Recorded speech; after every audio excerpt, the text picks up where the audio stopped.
A brutal 8-0 home defeat sends Sheffield United bottom. It's a promoted bottom three as Everton are the big climbers and the only winners in the entire bottom half.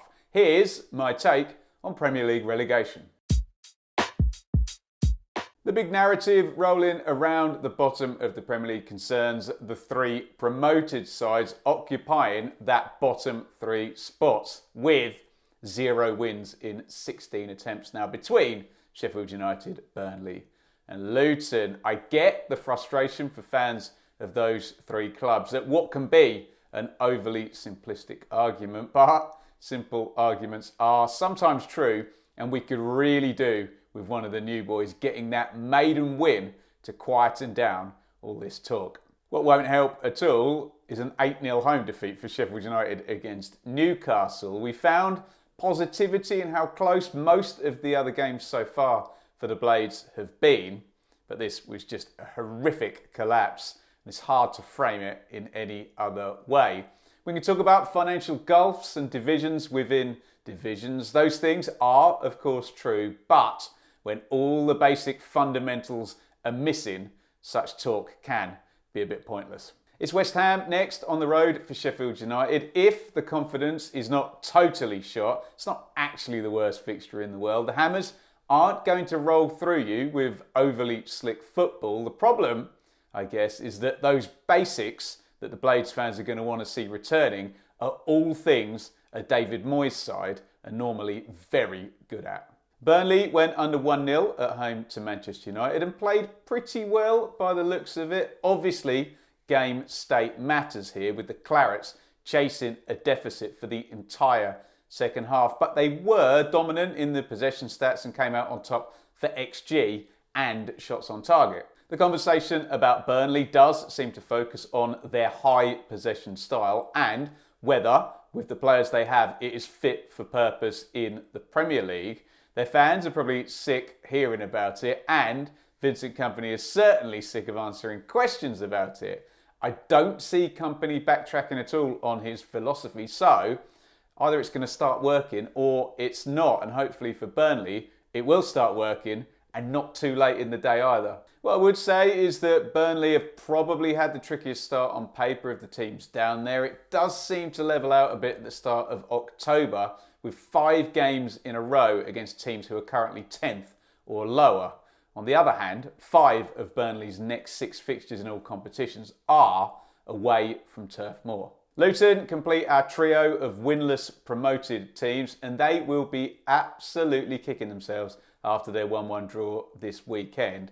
The Hatters were at home. It was a head-to-head against Wolves, who are down there in the bottom 5 as well, and Luton had a man advantage from minute 39 after Bellegarde's red card for Wolves. Wolves caught Luton on the break to defy that one-man disadvantage and took the lead through Neto. It took a bit of a debatable penalty to get Luton level, in all honesty.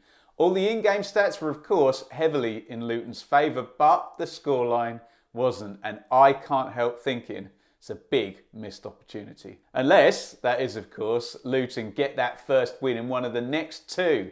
It's Everton and then Burnley in what Rob Edwards will surely be pitching as key head-to-head matchups. We'd identified this little run of fixtures as a potential ignition point for Luton, and like the other 2 promoted sides, that first win cannot come soon enough. Wolves stay above the dotted line. They're still trading off the victory they got against Everton, which once again underlines the important nature of winning these head-to-head games. Speaking of Everton, it was an excellent win for the Toffees at Brentford, which takes them out of the bottom 5 completely, and Brentford themselves can now be included in that collection of teams with 1 win or fewer so far, as can Chelsea, who are surely going to get going soon, aren't they? The remaining bottom 5 side is Bournemouth, who also have 0 in the wins column. They lost 3-1 at Brighton, having taken the lead and really shot themselves in the foot by scoring an own goal just before half-time and then conceding